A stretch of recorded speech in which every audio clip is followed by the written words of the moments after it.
ฉันได้ส่งข่าวไปยังข้างบนแล้วเดี๋ยวจะมีคนมารับเธอขอบคุณคุณหมู่น้องฟังเฉินตามฉันมาเถอะเรื่องของคุณฝ่ายบังคับใช้กฎหมายจัดการแต่คุณต้องไปยืนยันพลังในอาคารตรวจสอบก่อนเมื่อได้สถานะเป็นศิษย์นอกประตูฝ่ายบังคับใช้กฎหมายถึงจะตัดสินตามกฎของศิษย์ได้ไม่เช่นนั้นจะถูกลงโทษเป็นลูกจ้างผลลัพธ์ก็จะไม่เหมือนเดิมคุณหมู่ฉันจะไปกับพี่ชายสุนิก่อนแล้วพบกันใหม่ตั้งแต่วันนี้เป็นต้นไปโลกของฉันจะแตกต่างไปโดยสิ้นเชิง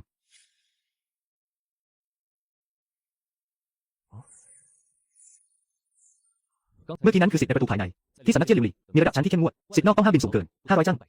ศิษย์ในห้ามเกิน1,000จั่งพอสอบนี้เป็นสถานที่ทดสอบระดับฝีมือหลังจากผ่านการทดสอบเจ้าคือศิษย์ภายนอกคนหนึ่งการทดสอบปกติของหอวัดพลังวันนี้เสร็จสิ้นแล้วพวกคุณหลายคนถอยออกไปก่อนเหลือไว้แค่คนเดียวคอยดูแลที่นี่ก็พอใช่พี่สู่ฟังเฉินคนที่ไม่เกี่ยวข้องทั้งหมดออกไปแล้วไปตรวจสอบคุณสมบัติของรากวิญญาณของคุณ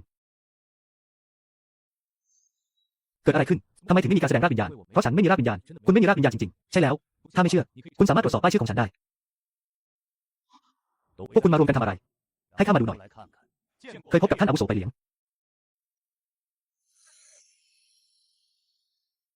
นี่มันไม่มีรากวิญญาณจริงๆแล้วเขาทะลวงผ่านสู่ขอบเขตล้อมรวมปราณในโลกนี้มีอะไรแปลกๆมากมายก่อนหน้านี้ก็มีหลายคนที่ไม่มีสายลมวิญญาณทะลวงผ่านสู่ขอบเขตล้อมรวมปราณเพราะไม่มีสายลมวิญญาณจึงทำให้การฝึกฝนช้าลงมากถ้าไม่มีอะไรผิดพลาดตลอดชีวิตของเขายากที่จะทะลวงผ่านขอบเขตล้อมรวมปราณขั้นที่3ได้ผู้เท่านั่นคือฝุ่นจะสามารถเป็นศิษย์นอกได้ไหมแน่นอนว่าได้กฎของสำนักดาบแก้วคริสตัลของเราคือแค่มีพลังวิญญาณถึงชั้นแรกของการปราณอากาศก็สามารถเป็นศิษย์นอกได้และไม่ได้กำหนดไว้ว่าเขาต้องมีรากวิญญาณขอบคุณอาจารย์ไปเรียนยินดีด้วยน้องฝั่งเฉินฉันจะไปเอาชุดศิษย์นอกและป้ายชื่อให้เธอรอสักครู่ขอบคุณพี่ชายไม่เป็นไรพี่น้องฟังเฉินขอแสดงความยินดีที่คุณได้เป็นศิษย์นอกอย่างเป็นทางการขอบคุณมากครับพี่ซูอี้ฟังเฉินตอนนี้คุณมีสถานะเป็นศิษย์นอกแล้วธรรมเนียมของสำนักจะคุ้มครองคุณเองแต่คุณเคยทำร้ายคนจากโรงบุษานคืนนี้คุณต้องไปที่ห้องบังคับใช้กฎหมายอาจารย์หูอี้กำลังปฏิบัติหน้าที่อยู่ตามกฎต้องทำพิธีให้ครบถ้วนปิดคดีและยึดของกลางเดี๋ยวก็จะเข้าไปแล้วอย่าทำตัวเสียมารยาทเข้าใจแล้วขอบคุณพี่ที่เตือนฟังเฉินจากการตรวจสอบเทียนหูและจางเทียนเหนียวใช้ตำแหน่งข่มเหงผู้อื่นทำความชั่วมากมายและยังเป็นฝ่ายเริ่มก่อนคุณจึงโต้ตอบก็ถือว่าเข้าใจได้แต่สุดท้ายก็ได้เอาชีวิตของพี่น้องในสำนักไปไม่อาจปล่อยผ่านได้ศาลบังคับใช้กฎหมายกำหนดโทษแก่เจ้ายึดครองลิ้นหยกหากไม่เห็นด้วยกับคำตัดสินยกเลิกการฝึกฝนไล่ออกจากสำนักลิ้นหยก10 ก้อนผู้เท่าแต่ตอนนี้ฉันไม่มีเงินไม่เป็นไรสามารถติดหนี้ไว้ก่อนรอจนกว่าจะได้เงินค่อยคืนแต่ต้องคิดดอกเบี้ยเดือนละ 2% อย่าทำหน้านิ้วคิ้วขมวดเลยเจ้าหมูเหล็กนั่นเป็นรากวิญญาณ3คุณสมบัติมีพลังเหนือกว่าเทียนหูแต่เขาเพิ่งเริ่มต้นยังเป็นลูกจ้างระดับต้นตามตำแหน่งลูกจ้างถือว่าต้องจ่ายค่าปรับจริงๆแล้วคุณได้กำไรปัญหาที่แก้ได้ด้วยหินวิญญาณไม่ใช่ปัญหาเลยคืนนี้นอนแต่หัวค่ำพรุ่งนี้ฉันจะพาเธอไปที่ห้องเก็บสมบัติเลือกของวิเศษสักชิ้นแล้วหาที่อยู่ให้เธอถึงแล้วอย่าหวังมากเกินไปก็พอนี่คือห้องเก็บสมบัติอะไรแทบจะเป็นกองขยะเลยนี่แหละรับไปเลยอาจารย์ซูอี้ผมทำได้แล้วสามารถกลั่นวิญญาณสมบัติลงในร่างกายได้ในครั้งเดียวแม้แต่คนที่มีรากวิญญาณสูงหลายคนก็ทำไม่ได้ไปเถอะฉันพาเธอไปหาที่พักยงซานภูเขาซูอี้เคยพบกับพี่หลิวซูบีฉันได้รับมอบหมายให้นำคนมาบูชาภูเขาไม่ทราบว่ายังมีที่ว่างที่ลิงเฉียนซาหรือเปล่าเด็กคนนี้ไม่มีรากวิญญาณเราที่ภูเขาน้ำผู้วิญญาณไม่มีห้องว่างแล้วไปหาที่อื่นเถอะพี่ซูอี้เมื่อกี้ไม่ใช่บอกว่าข้างในยังมีที่ว่างอยู่หรือภูเขาคุณไม่มีรากวิญญาณในสายตาของพวกเขาก็ไม่มีค่าใช้ประโยชน์พวกเขายินดีต้อนรับอัจฉริยะในขณะที่ยังมีแสงสว่างไปดูที่อื่นต่อเถอะไม่มีรากวิญญาณก็ไม่สมควรเข้ามาที่ภูเขาหลิงโลกของฉันก็ไม่มองตัวเองในกระจกสักนิดมีคุณสมบัติอะไรพี่ซูอี้ขอบคุณนะในสำนักเป็นแบบนี้เสมอคนที่มีคุณค่าถึงจะได้รับความสนใจไปเถอะลองดูต่อไปเดินต่อไปเถอะไม่มีสายโลหิตมาร่วมสนุกด้วยก็ไม่เป็นไรก็อย่าฝึกเซียนเหมือนกัน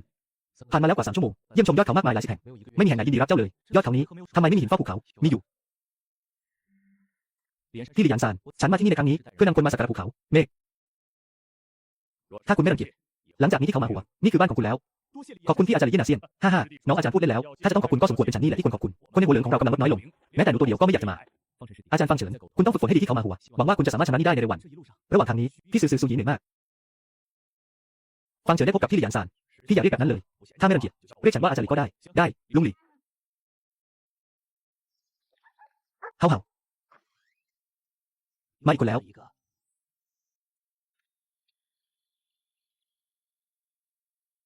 คุณเข้าใจผิดหรือเปล่าเด็กคนนี้แข็งขาแข็งแร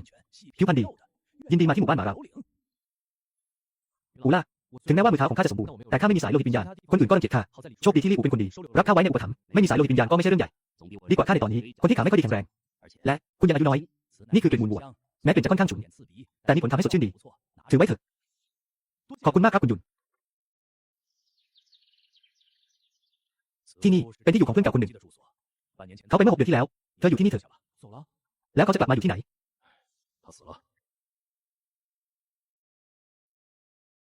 ลุงหลี่ให้ฉันทำงานนี้เถอะจะไปรบกวนเธอได้ยังไงล่ะไม่มีอะไรน่าลำบากหรอกแค่ทำงานใช้แรงเท่านั้น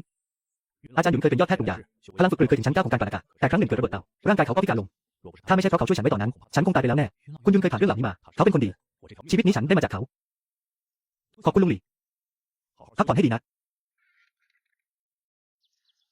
ต่อไปไม่ต้องอดอยากอีกแล้วไม่ต้องโดนคนอื่นรังแก